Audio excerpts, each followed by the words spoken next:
যে হুজুরের সাথে কিছুদিন আগে সাক্ষাৎ, আমাকে উনি বললেন আপনি কি আহলে হাদিস? আমি বললাম আহলে হাদিস মানে?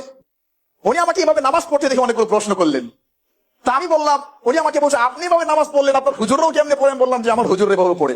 তো সমস্যাটা কোথায়? তো উনি বললেন যে না, এরকম তো আমরা কখনো দেখি না ভাই, সেই গল্প বলছি না। তখন ওনাকে বললাম আপনি পড়াশোনা কোথায় করেছেন? বলছে বাংলাদেশের সবচেয়ে বড় মাদ্রাসা হাটহাজারীতে, ওখান থেকে তো আমরা ফারিক করেছি। আমি বললাম আচ্ছা ঠিক আছে, তাহলে তো আপনাকে বোঝানো সহজ হবে ইনশাআল্লাহ। বলেন জি বলেন।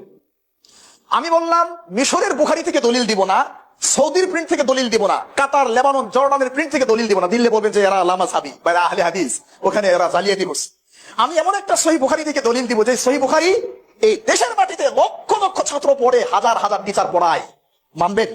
বলছে মানবো না কেন বলেন। বললাম সহিহ বুখারী আপনাদের দেওবন্দের প্রিন্ট, মূল ভলিউম 100 নম্বর পৃষ্ঠা, 21 নম্বর লাইন, 76 নম্বর অধ্যায়, 716 নম্বর হাদিস খুলেন। বাবু ইলজাকিল মানকিব বিল মানকিব ওয়াল কদম বিল কদম ফিস সফি। আল্লাহর নবীর সুন্নাত, সালাতে যখন দাঁড়াবে কাঁধে কাঁধ, পায়ে পা লাগিয়ে দাঁড়াবে। যদি বলেন যে না এখানে স্পষ্ট কিছু আসে না, তাহলে আমি আপনাকে বলছি আরো স্পষ্ট হাদিস মুসনাদ আহমদে পাবেন, আবু দাউদে পাবেন, তিরমিজিতে পাবেন, নাসাইতে পাবেন। আল্লাহর নবী আল্লাহর কসম করে বলছেন ফাওয়াল্লাযী নাফসু মুহাম্মদ বিয়াদিহি, আমি ওই আল্লাহর কসম করছি যে আল্লাহর হাতে মুহাম্মদের জীবন। শোনো, ইন্নী লা আরা শায়াতিনা তাদখুলু মিন খিলালি সফি, আমি নবী দেখতে পাচ্ছি তোমাদের কাতারের মাঝখানে শয়তান ঢুকছে। তোমরা কাতার কিন্তু বন্দি করে নামাজ পড়িও। হুজুর কিন্তু চুপ করে আছেন। আমার কাঁধে কাঁধ নিয়ে উনি প্রশ্ন করেছিলেন। আচ্ছা হুজুর 2 নম্বর প্রশ্ন করলেন, আপনি যে হাত আপ ডাউন করলেন এটা আবার কেন করলেন?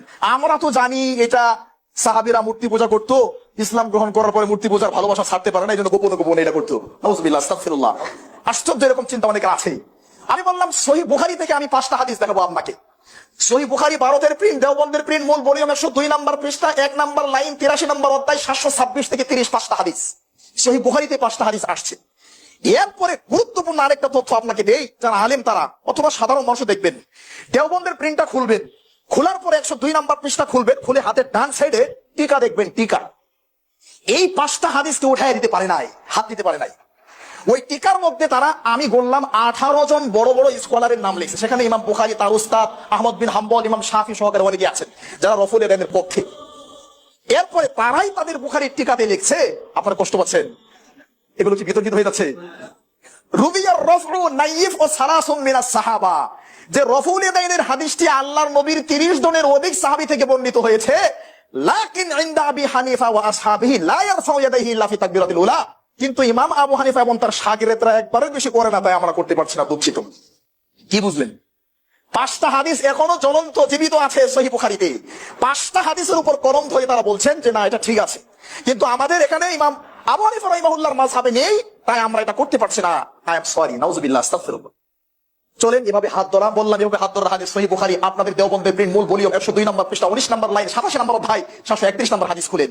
এরপর যদি বলেন যে সরাসরি বুকের উপর, সহিহ বুখারী তার সেটা বুকের উপরও না, নাভির নিচেও না, এভাবে সরাসরি বুকের উপর হাদিস যদি পেতে চান প্রিয় ভাই, তাহলে আবু দাউদ দেওবন্দের প্রিন্ট, মূল ভলিউম 110 নম্বর পৃষ্ঠা, 3 নম্বর লাইন খুলেন, 759 নম্বর হাদিস।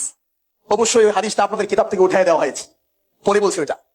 মুখে হাত ধরা হাদিসের কথা বললাম, রফুল ইয়াদাইনের কথা বললাম, কাঁধে কাঁধ পায়ে পা লাগানোর কথা বললাম, জোরে আমিন বলার কথা বললাম। শুনেন, সহিহ বুখারী দেওবন্দের প্রিন্ট, মূল ভলিউম 108 নম্বর পৃষ্ঠা, 6 নম্বর লাইন, 113 নম্বর অধ্যায়, 774 নম্বর হাদিস। এবার হুজুর বলছে সবই তো ঠিক আছে, কিন্তু আমাদের মাযহাবে যে নাই। আল্লাহর সাক্ষী রেখে আল্লাহর নামে কসম করে বলছি, হুজুর আমরা এই কথাই বলছি, সবই তো ঠিক আছে, কিন্তু আমাদের মাযহাবে যে নাই। তাহলে আমি তখন সূরা নিসার 65 নম্বর আয়াত স্মরণ করলাম, যে ওই ব্যক্তি শুধু বললো আল্লাহ নবী আপনার ফুফাতো ভাই, তাতে কি আপনি তাকে অগ্রাধিকার দিলেন?